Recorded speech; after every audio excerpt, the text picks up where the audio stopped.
No, I will. I got some. Great. Yes, sir. Everybody ready? It's extremely bright. It's okay. It's fine. Yeah. Good? Okay. On behalf of the Galveston Police Department and the DEA, thank y'all for coming today.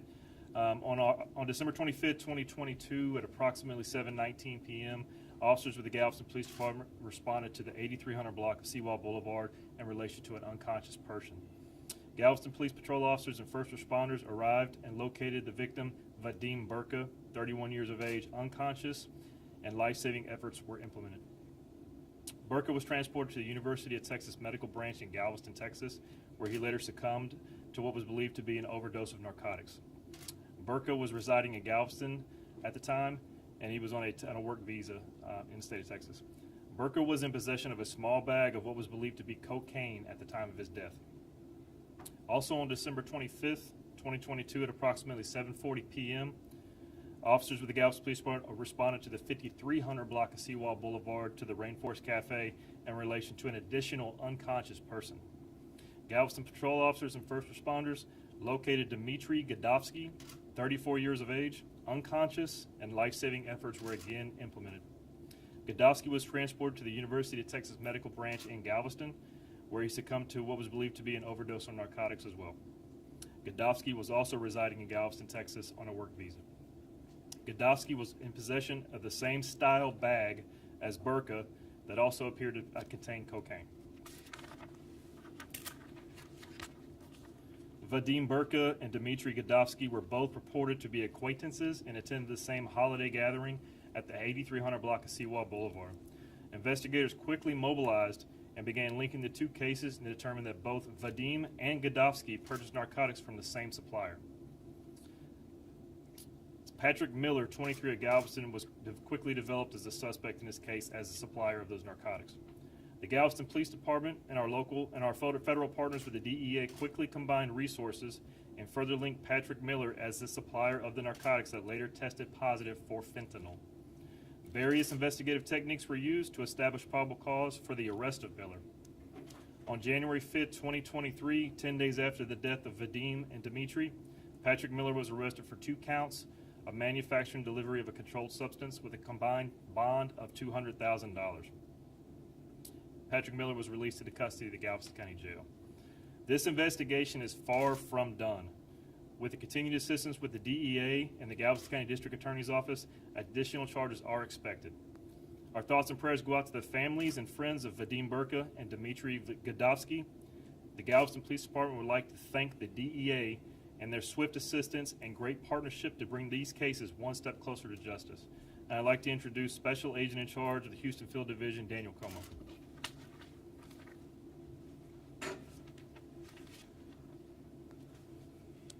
Could you give your name one more time, sir? Daniel and Como, C-O-M-E-A-U-X, Special Agent in Charge, Drug Enforcement Administration, Houston Field Division. First of all, I want to thank the Galveston Police Department for the work that we did together as a team. Southern Texas right now is really in good hands because as a team, we're working together to make the community safe and to bring some of these criminals to justice. One thing that we've done together is it doesn't matter who gets credit for anything. Unlike old school days, we just want to make it right for the citizens. So we worked really hard together on this case to make it right. And this here is what right looks like. We were able to bring this individual, Patrick Miller, to justice pretty quick. And the work that they did and how fast the team worked together is simply amazing. But what's important for all the citizens to know, we can't do this without you guys, without the citizens working with us, giving us the information that we need in a timely manner. When we get the information in a timely manner, it makes it easier for law enforcement to do their jobs and to bring cases like this to closure for everyone. What everyone needs to know also is that the drug cartels don't care. They're all about the dollar bill. Right now, you have these counterfeit pills out there looking like Oxycontin, looking like Xanax, and you may be taking something that you think will only give you a high for 30 minutes or 1 hour, but actually can put you to sleep for the rest of your life, because the drug cartels don't care. They only care about the dollar bill. 2 milligrams is all it takes for a fatal overdose. With that being said, they don't care, and they're trying to get you high, and they don't care if you die, because there's always going to be someone else there. So again, I want to thank the Galveston Police Department and the work that we did together, along with HIDA, who provided some resources to help us out with this, but this is truly teamwork. Thank you.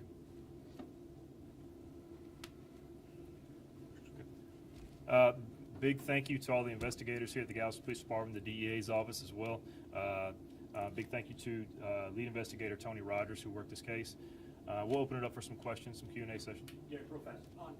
In the case of Barca and Demeter, obviously you found that you said it's cocaine, probably laced with fentanyl. Is there any indication that there were others at that same party that may have gotten it and may have gotten sick and just didn't pass away? You found that out in your investigation? We don't have any indication of that, no, sir. And at this time, Miller is from where? Currently living in Galveston, Texas. And I was going to ask you, Special Agent Como, if you can talk to the broader sense of that there seems to be a lot of, obviously fentanyl's been focused on, this county is one of the higher rates of overdoses involving fentanyl. But it's one of those things too, are you seeing in the DA where it's getting into almost anything, that even marijuana and the like that gets normally passed there? Like you said, drug cartels don't care, but they're lacing almost anything that's out there right now. You're absolutely correct. At this time, it's synthetic, so it's easier to get. It's man-made. You could be a mad chemist in a garage putting a cocktail together. This is not being made by million-dollar machines. This is being made sometimes with a spoon. And if you get the measurement wrong, it can be an immediate death. And that's what's happening right now. And Chief Valley, I was wondering if you could answer, recently the Galveston County News had a really good story on the fact that the restaurants in this town were concerned because obviously these both were gentlemen working on visas here. What's the GPD doing, working with the restaurant associations and the like to really help spread the word? Since a lot of their employees may be on these visa programs or anyone else, whether what they do outside, to get the word out that maybe that way to help on the side. I think that a lot of what we can do is to try to educate, as we are right now, and getting the word out there that there's poison on our streets. We're aware that it exists. We're aware that it is there, and we're asking for help from our citizens, our residents, to please call if you know of someone or somewhere that this poison is being peddled. Please let us know. You may remain anonymous, but we would like to know. Call in, give us that information, and we will relentlessly pursue all avenues to ensure that this poison is taken off of our streets. To those who would go out and distribute and peddle this poison to our citizens, telling you now that Galveston Police Department detectives and investigators will pursue you, they will arrest you, and you will be prosecuted. If you harm someone, you will be prosecuted to the fullest extent of the law.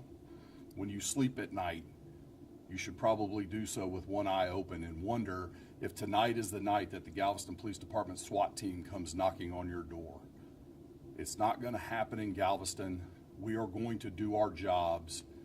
You will not operate with impunity on Galveston Island. And Agent Crow, I forgot to ask you this. Are you expecting any federal charges to come forward on Miller? We're working right now. We're going to do what's best to get the best results for the investigation. When you say that additional charges are expected, are you referring to the suspect in custody or to additional suspects? Both. I mean, simple answer is both. We're going to continue to work this investigation. This investigation is not closed. There may be additional charges for Miller, and there may be additional suspects that are brought to justice as well. And there was a reference earlier to stuff being made in people's garages, home chemists, a slight mismeasurement, and it means sense that that's what's happening with these particular drugs, that it's somebody's garage locally or part of a larger, maybe more organized network? Yeah, I wouldn't comment on that right now. We have information, but we're not going to reveal that information this time. So. And where, what countries were these gentlemen from, where their work visas? Moldova and Serbia. Say that one more time? Moldova for Vadim and Serbia for Dimitri. And were they working, what kind of jobs were they working in restaurants? or- Hospitality, servers. Yes, ma'am. How long have they been here? I don't have that information in front of me. I apologize. Did they both work at Rainforest or different locations? I don't have that information in front of me. I wanted to see, Derek, if you could, Ted Gasper, if you could, reference on this is that, and I know you'd probably be in the same boat, you had to say, you couldn't say much more, but any indication that Miller's tied to a larger organized crime unit? I mean, again, that's information that's involving that investigation that we wouldn't reveal this time. Anybody else? Are the remains being sent home to Eastern Europe, to their? So that's something that the Galveston County Medical Examiner's Office would coordinate with the family. I know some family is here from out of country right now, so that's something that they'll work out together.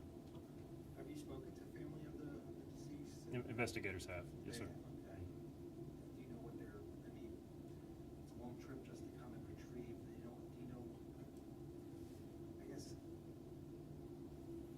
family looking for justice, what's family like? Have you heard? You know, it's, I'm not quite sure I understand your question. well, I'm trying to get an idea, and if we have, you know, are they gonna be following up in the process, in the court system, are they gonna be following through, do you know, the family? I'm certain. I mean, just as if we were in the same situation, we would be in constant communication with investigators, with the district attorney's office. I mean, they're seeking justice just as much as we are. So, I mean, the overall sentiment is, I mean, they're dealing with a lot of pain right now. And I can't imagine being in that situation. And that's about all I have to say. Could you give your name one more time, sir? and So, spell it? Sergeant Derek, D-E-R-E-K, Gaspard, G-A-S-P-A-R-D. And to be, sorry, Chief, I just did, I'll give a chance for everyone to make sure they get your name. Chief, could you tell me? Yeah. Sure. Doug Bally, D-O-U-G-B-A-L-L-I, Chief of Police, Galveston Police Department. And we want to know, do you want to tell them why we released that piece of evidence? Yeah, absolutely. The baggie with the panda on it. I think that's very important for the public. It's a public service announcement for tonight. So this particular baggie that is in this picture right here clearly has a picture of a panda on it, which is harmless nonetheless, but it's a specific bag that the community, the public need to be aware of. Like if you see bags that look similar to this, I mean, first and foremost, if you see a bag that looks like a narcotics bag, you want to try to avoid that at all costs. Secondly, if you see a bag that looks like this and it's a panda on it, there is a good chance that there may be fentanyl in this bag. You don't want to handle it. You don't want to touch it. You don't want to be anywhere around that. If you see something like this, please contact your local police department. And I'll let Mr. Como reiterate this a little bit on the part that I know DEA talks a lot about fake prescription drugs, but this is another example that it's not just the fake prescription pills, it's also narcotics like heroin, cocaine. Please reiterate that. Yeah, look, unfortunately, like I said earlier, the drug cartels are taking advantage of anything that they can right now. So going back to one of the questions that was asked earlier, yes, we are seeing it in marijuana. We're seeing a mix sometimes where even the drug cartels make mistakes, where they're adding this fentanyl to cocaine. And some of them are thinking that, hey, we're just putting cocaine in here. Well, that will cause an immediate death if they put the mix wrong. Where for fentanyl, you only need 2 milligrams, or 1 milligram maybe should go into a mix of cocaine. But if they think it's cocaine and they mix it, I mean, we're talking an immediate death. And the drug cartels, they do make mistakes, and they also do things intentionally, because it's all about the dollar bill. Any priors on Mr. Miller? I don't have that information in front of me. I apologize. I don't know that. Date of birth? I know he is 24 years of age. 23. Thank y'all for coming. If y'all need anything, so my intention was to send everybody my distribution list, the actual digital copies of the bags, the images. and then a copy of the actual release itself. So I'll be sending that as soon as I can clear here. I'll send it out to everybody. So thank y'all for coming. I appreciate it.